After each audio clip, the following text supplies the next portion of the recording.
الإسلام ديني ومحمدا رسول الله.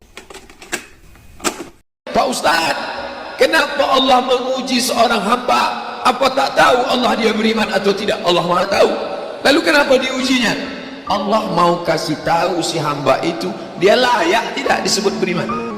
Allah menguji apakah karena Allah tak tahu? Allah Maha tahu. Wa na'lamu ma tuwaswisu bihi nafsuh. Apa yang berbisik-bisik dalam hatinya kami tahu. Lalu kenapa dia uji?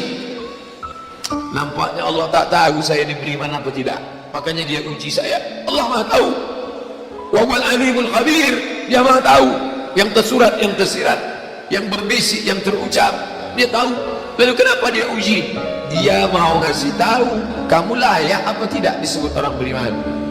Dia mau kasih tahu kamu yang tiap hari mengatakan asyhadu an la ilaha illallah wa asyhadu anna muhammadar rasulullah, amantu billah, raditu billahi rabbah, wa bil islami dina, wa bi muhammadin nabiyyan wa rasulah, wa bil qur'ani imama.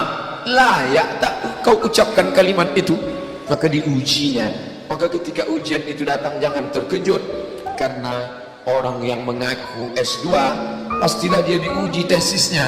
Orang yang mengaku doktor pastilah diuji disertasinya. Kalau ada mengaku doktor tapi belum menulis disertasi berarti palsu.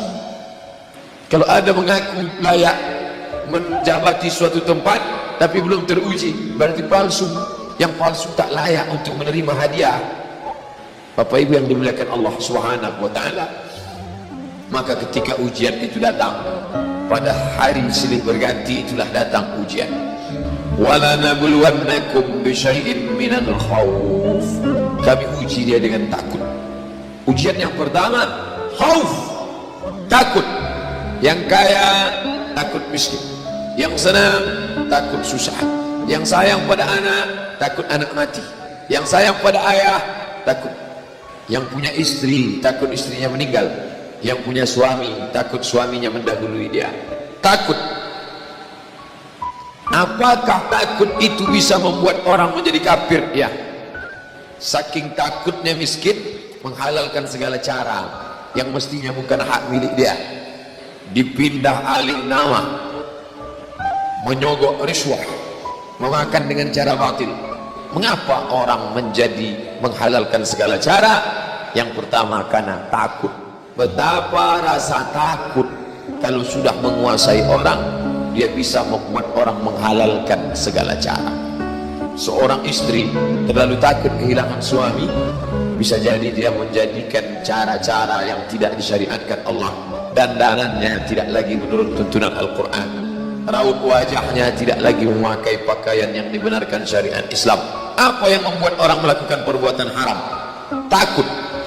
Artis ingin eksis di panggung hiburan, maka dia buka yang tidak semestinya dilihat oleh bukan mahramnya. Apa yang membuat orang takut? Takut, takut, takut. Wa lanabluwannakum bisyai'in minal khauf. Kami uji kalian dengan rasa takut. Wal ju', lapar. Lapar, di mana letak lapar? Perut. Berapa panjang perut? Sejengkal. Gara-gara perut yang sejengkal orang menghalalkan segala cara. Sejengkal perut, sejengkal di atas pusar, sejengkal di bawah pusar. Nafsu perut, nafsu syahwat. Kedua-dua nafsu ini membuat orang menjadi menghalalkan segala cara haram. Mati, sakit, takut mati, takut sakit, takut susah, takut melarat. Wasamarat, takut buah-buahan hilang, takut paceklik, takut kemarau panjang, sampai-sampai meminta kepada setan, sampai-sampai memandikan kucing, sampai-sampai membuat sajen. Gara-gara apa itu semua? Takut, takut, takut. Wa basyiris sabirin. Berikanlah kabar gembira kepada orang-orang yang sabar. Siapa itu? Alladzina idza asabatuhum musibah. Orang-orang yang ketika dia ditimpakan ujian itu, apa kata mereka? Qalu, mereka berkata, inna lillahi wa inna ilaihi raji'un. Jangankan harta kami, jangankan anak kami, jangankan suami kami, jangankan rumah kami, jangankan jabatan kami, inna lillah, diri kami ini pun milik Allah, bukan punya kami. Kalau dia yang punya, apa salahnya diambil? Maka ketika harta diambil, salah satu yang membuat manusia kehilangan ketika dia merasa memiliki. Ini punya saya, ini milik saya. Kalau orang sudah terlampau memiliki, maka ketika hilang muncul kekecewaan, salah sangka. Makanya kita ini selalu sering salah sangka. Kita sangka punya kita, padahal bukan punya kita. Lillahi ma fis samawati wa ma fil ardh. Apa yang di langit, apa yang di bumi, lillah, bukan punya kamu. Kenapa? Kalau sampai kita katakan punya kita, lalu ketika dia hilang kita stres, kita depresi. Orang yang kehilangan anak, dia tidak sedih. Kenapa? Karena itu pergi duluan, nanti dia akan menyusul belakangan. Suami kehilangan istri, dia tak sedih. Kenapa?